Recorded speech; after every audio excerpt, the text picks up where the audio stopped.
خودی کا سر نہاد لا الہ الا اللہ۔ یہ سوال ہے کہ آج کل پاکستان کے اندر خصوصاً جو خود کش حملے ہو رہے ہیں ان کی بیک سے ان کی برین واشنگ کی جاتی ہے کہ یہ شہادت شمار ہوگی۔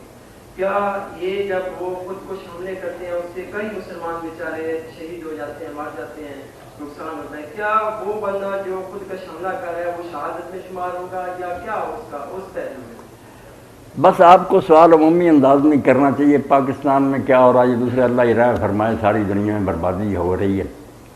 خود کش حملے کا پوچھنا چاہیے کہ خود کش حملہ بھی اسلام میں جائز ہے ہی۔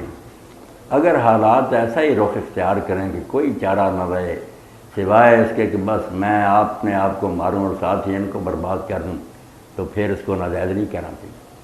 کیونکہ میدان جنگ میں جو جاتا ہے یہ بم نام ہی بند ہے، خود کش تو ہوتا مرنے کے لیے جاتا، دوسرے کو مارے نہ مارے پہلے تو فیصلہ یہی ہے کہ مجھے مرنا پڑا تو مروں گا، خود کش تو ہو کر ہی مجاہد بنتا، ورنہ وہ کیوں میدان میں جائے گا۔ صحابہ کرام کے زمانے میں بھی ایسے واقعات پیش آئے کہ دیکھا گیا کہ اگر اس وقت یہ آدمی یہ کام نہ کرے، بالکل خودکشی کہ مصر میں قلعہ کا محاصرہ، بہت دیر تک بیٹھے رہے کچھ نہ بنے، حضرت زبیر رضی اللہ عنہ نے فرمایا مجھے اٹھا کر دیوار کے اوپر سے اندر پھینکو،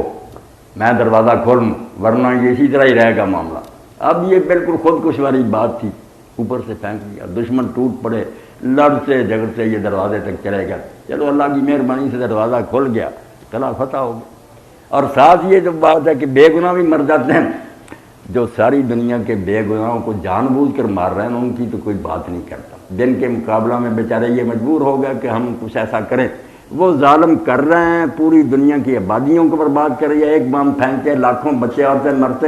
اس کا گلہ کسی کو، ان بیچاروں کا گلہ کرتے ہیں۔ حالانکہ آپ اطمینان رکھیں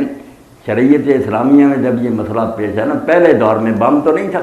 کہ اگر کوئی ایسا مقام ہو جائے مسلمان لڑ رہے اور کافروں کے پاس کچھ مسلمان بچے یا عورتیں یا کوئی قیدی ہوں، وہ ان کو آگے کر تیر برس رہے ہیں، تلواریں چل رہی ہیں، ان کو ڈھال بنا لیتے ہیں، تو کیا ہم دیکھتے رہیں کہ مسلمان کھڑے؟ فیصلہ ہوا ختم کر دو ان کو، یہ جنت میں چلے جائیں گے، شہید ہو جائیں گے، وہ جتنے مریں گے بیچارے، آپ کو بھی اللہ اجر دے گا، ورنہ تو کافر آپ کو احمق بنا لیں گے کہ مسلمانوں کو آگے کر دیا اور آپ دیکھتے رہ جائیں تماشا۔ تو کئی ایسے حالات ہوتے ہیں جو خصوصی ہوتے ہیں، وہاں عام قوانین لاگو نہیں ہوتے، مقصد نیک ہونا چاہیے اور حتی الوسع دوسرے راستے اختیار کرنے چاہیے، بے بسی ہو جائے تو پھر سب کچھ کرنا پڑتا ہے۔ جی کریں۔ سبحان ربك رب العزة عما يصفون وسلام على المرسلين والحمد لله رب العالمين وصلى الله على سيدنا محمد وعلى